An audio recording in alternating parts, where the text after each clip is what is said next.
Hi everybody, my name is Paige Dalmany and today I'll be giving my persuasive speech on nonverbal communication.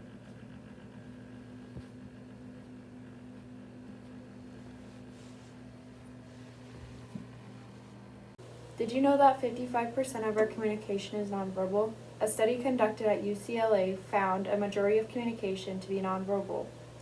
Although the study's exact statistics showed only 7% of any message to be relayed through words, 38% through vocal elements such as tone, and 55% through nonverbal elements such as posture and gesture. Today I'll be informing you about the highest used form of communication. We will go over what nonverbal communication is, why you should effectively communicate nonverbally, and on top of that I will also inform you about how to effectively communicate nonverbally. I am credible on this topic because I have read and completed assignments for chapters 1 through 13 over understanding human communication and Comm 101 fundamentals of oral communication along with other outside resources on nonverbal communication. First, let's talk about what nonverbal communication is. Nonverbal communication is defined as the process of conveying messages without using words. Nonverbal communication also gives us valuable information about a situation. This includes how a person might be feeling, how someone receives information, and how to approach a person or a group of people. If you're interested in learning more about nonverbal communication, I highly recommend reading Nonverbal Communication, Science and Application by David Matsumoto. Nonverbal Communication, Science and Application examines research and knowledge regarding nonverbal behavior and applies that scientific knowledge to a broad range of fields. It is the first book of its kind to merge both theoretical and practical worlds. Next, we'll be talking about why you should effectively communicate nonverbally. Nonverbal communication is found to be more credible. Although you can rely on verbal communication to fill in the blanks left by nonverbal expressions, we often put more trust into what people do over what they say. Much like the saying, actions speak louder than words. This is especially true in times of stress or danger when your behaviors become more instinctual. You rely on older systems of thinking and acting that evolved before your ability to speak and write. Nonverbal communication reinforces or modifies what you say. For example, you may nod your head vigorously when saying yes to emphasize that you agree with another person. A shrug of the shoulders and a sad expression when you say, "I'm fine, thanks," may actually imply that things are not fine at all. Nonverbal communication provides feedback for you and those around you.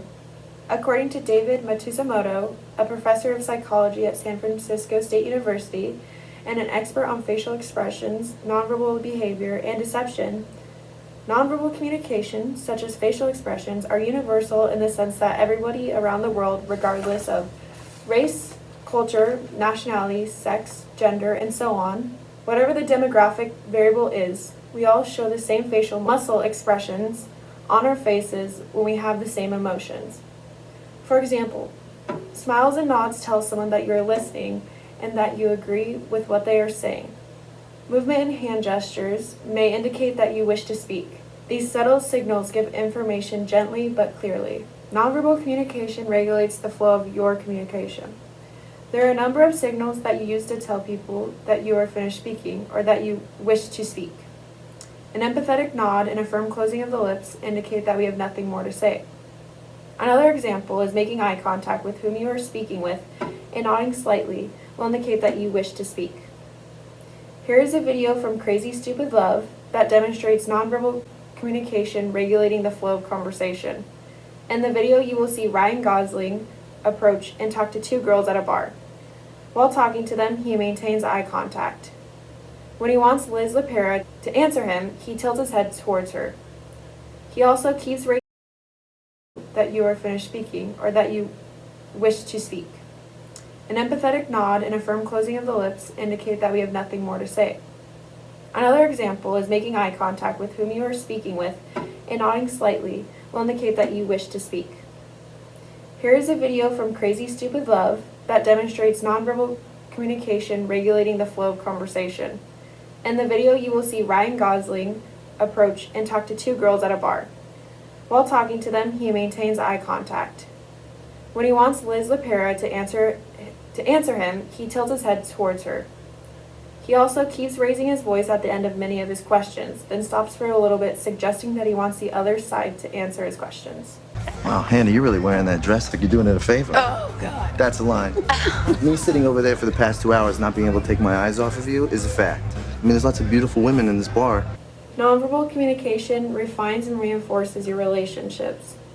If you've ever watched a couple sitting and talking, you may have noticed that they tend to mirror each other's body language.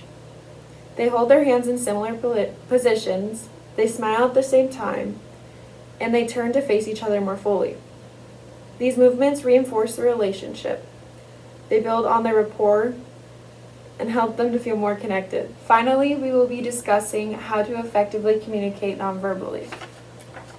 Here is a handout with information on nonverbal communication and tips.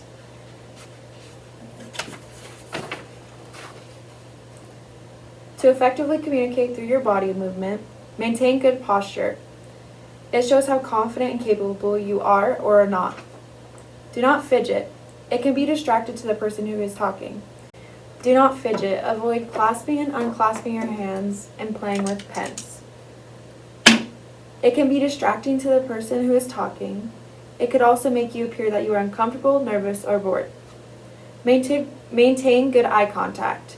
You should not avoid eye contact, but do avoid staring. It's important for you to meet someone's gaze. It shows that you are interested and that your focus is on them.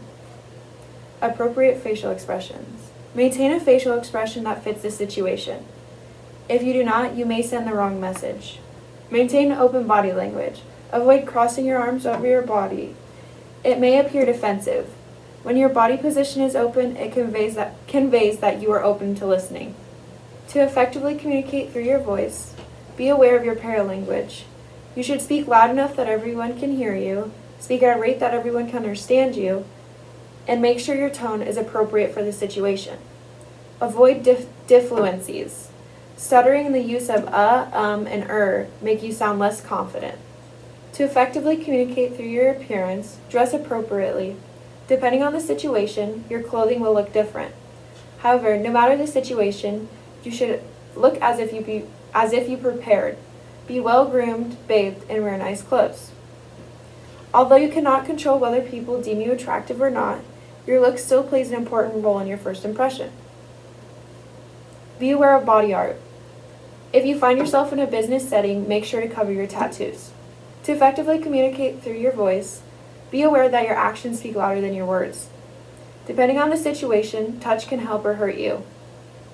If your relationship with whom you are communicating with is close, you can touch them to help convey your message. If the relationship with whom you communicate with is not close, avoid touching as it can be seen as inappropriate. This is really important to keep in mind as according to npc.org, 51% of women and 17% of men have experienced unwelcome touch. To effectively communicate through space, read the room. Honor other people's boundaries and space. Choose the appropriate environment. If possible, move to an area with natural lighting, flexible seating arrangements, and away from distractions. Arrive in a timely manner. When you arrive on time or ahead of time, it shows your respect for others and their time.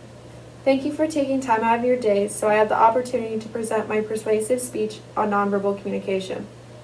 Now you should know a little bit more about what nonverbal communication is, why you should effectively communicate nonverbally, and how you can effectively communicate nonverbally. Hopefully the information you learned today will help you improve your ability to relate, engage, and establish meaningful interactions in your everyday life.